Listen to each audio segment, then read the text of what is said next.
It's time for today's travel and cruise industry news. With the latest from travel and cruises around the world, here's your host, Chillie Falls. Hey, good morning and welcome to a special edition of Travel and Cruise Industry News on this, the 8th day of April 2020. I'm coming to you from Bedford County in Virginia, central part of Virginia, in a little town called Forest right outside of Lynchburg. If you're new to this channel, welcome aboard. We regularly post videos on various facets of the travel and cruise industry. We do travel and cruise industry news on Tuesday, Thursday, and Saturday mornings at 11 a.m. live, and then break in anytime there is an update like this broadcast this morning. We also have an interview show called Chillie Chats, where we interview various influencers throughout the travel and cruise world. So if you'd like to keep up with any of those, hit the little subscribe button down there in the lower right hand corner. We'd appreciate it. We welcome any comments you might have. We always appreciate thumbs up. Tina Turtle back there in the background. Tina Turtle likes the thumbs up. You can give me a thumbs down, I don't care, but anyway, Tina Turtle likes the thumbs up. So all right, let's get right to it this morning, folks, on the Coral Princess update. The Coral Princess continued the disembarkation process in Miami yesterday in complete accordance with the new CDC guidelines. Princess Cruises said it arranged an additional non-domestic charter flights scheduled, and guests requiring shoreside medical care were disembarked and are being treated at local and regional hospitals. Following yesterday's disembarkation efforts, approximately 90 international guests remain on board given current international travel restrictions. Homeward travel arrangements will be made for these guests as soon as arrival clearance is obtained by each country, the company said. The Coral Princess, if you remember, actually departed on this cruise way back on March the 5th from Santiago, Chile, for a South American voyage, which was scheduled to end in Buenos Aires on March the 19th. And she has struggled all halfway around the world trying to get back to where she could get unloaded. So, good news for the folks on board the Coral Princess. The new guidelines from the CDC are in place and obviously are doing their job, as is Princess Cruise Lines. So hats off to all those folks. Be back in just a second after a word from Scoot Around. Do you have a bad back, bad hips, bad knees, or any other mobility issues? Think about Scoot Around. For scooters, walkers, wheelchairs, even oxygen needs, delivered right to your cabin. Scoot Around for all your mobility needs on your upcoming cruise.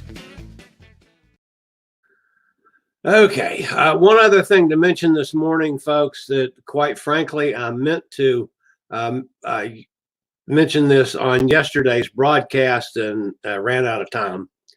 But the Kingdom of Saudi Arabia has purchased an 8.2% stake in a Carnival Corporation, according to a new filing with the Securities and Exchange Commission.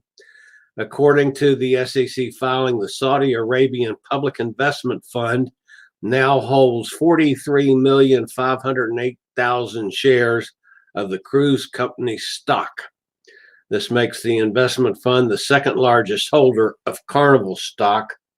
They purchased the stock at $8 a share.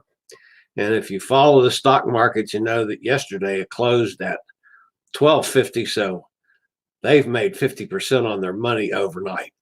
Now, I'm wondering if there is some relationship to the fact that Saudi Arabia produces oil, and Carnival's got a lot of cruise ships out there that run on a byproduct of the oil that Saudi Arabia produces. That might be some kind of interesting marriage, as it were. But that's just me speculating, folks. There's no news on that one whatsoever. One other comment this morning. Most of you know that I mentioned yesterday that I was reading the tea leaves and felt that the next the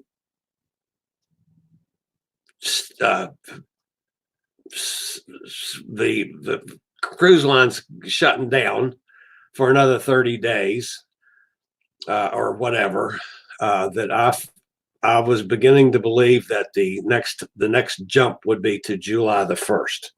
That was strictly from my reading of the situation, the signs that I got on prior to both of the first two delays in scheduling from the cruise lines. The same ones are popping up now, which told me that the next step was going to be to shut down till July the 1st.